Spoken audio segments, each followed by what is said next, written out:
और उन्होंने कहा कि हमें कोई भिक्षा कराएगा, तो बहुत से श्रद्धालु तैयार हो गए, हम 56 भोग के नीचे नहीं खाते। अब 56 भोग मतलब कोई धनी आदमी ही करा सकता है। अब गांव में सब ये बात चर्चा फैल गई कि महात्मा जी तो 56 भोग पाते हैं, कह रहे हैं हमारा नियम है, और साधु गांव से अतिथि साधु भूखा चला जाए तो बड़ी हानि की बात होगी। तो सब मिलकर 56 भोग की व्यवस्था की जाए भाई। तो एक बहुत ही प्रज्ञा बुद्धि वाले महापुरुष थे गृहस्थी में, तो उन्होंने कहा आप चिंता मत करो, अकेले हम संभाल लेंगे। बोले महाराज हमारा निमंत्रण स्वीकार। बोले जानते हो? बोले हमें पता है आप 56 भोग पाओगे, पक्का 56 रहेंगे, 57 भले हो जाए। आओ, ले गए। शाम के 4-5 बजे बोले भगत अभी तैयार नहीं हो महाराज, 2-4 भोग तो अभी ला सकते हैं, 56 भोग के लिए तो फिर इंतजार करना पड़ेगा। रात्रि के 8 बज गए। बोले भगत तो महाराज 56 भोग हैं, 2-4 वाली बात हो तो अभी फिर ले आवे, आप बताइए। 11 बजे रात्रि के। बोले भगत तो भोजन? बोले बस 40 बन चुके हैं, कुछ और रह गए हैं। बोले बहुत भूख लगी है, कई दिनों से भोजन मिला नहीं। तो बोले महाराज खिले हुए चना भुने हुए रखे, थोड़ा उसमें सरसों का तेल डाल के, हरी मिर्च कतर के और बढ़िया हम चटपटा बनाकर पहले का आप पाओ,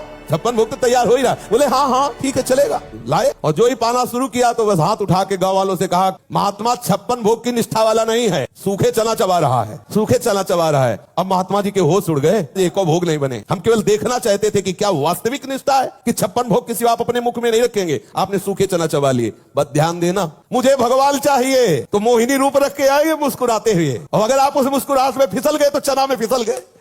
और हम लोग ऐसे ही फिसड्डी है, कहीं ना कहीं कोई ना कोई शब्द स्पर्श रूप रस गंध, और हम बात करते हैं हमें भगवान चाहिए, तो भगवान कहते पहले देख लो ये सब। महाराज जी एक प्रसंग आप सुनाते हैं, जब आप रोटी मांगने तो महाराज जी ने बोला कि हाँ, तो यही अन्योर में था। अन्योर में महाराज जी ने कहा रोटी मांग के लाओ, तो शायद उन्हीं के संकल्प से हम उसी द्वार में पहुंचे। तो हम कहा राधे श्याम, 2-4 आवाज लगाई तो एक रोटी और प्याज की चटनी। तो प्याज में गंध होती है, तो जो ही ऐसे आया सोई गंध लगा। हम कहा अरे यार प्याज इसमें पड़ा, सोई देखा सूकर निकला घर से। गुरु जी के पास गए और कहा महाराज जी ये किसी चतुर्वर्ण का घर है। जो ही चतुर्वर्ण का सो चढ़ बैठे महाराज जी। महाराज जी ने कहा ब्रज में भगवान के प्रिय पार्षदों के सिवा कोई है? वह गलती हो गई। तो बोले इस रोटी को हैंडपैप से धो, आधी हमें लाओ और आधी तुम हो।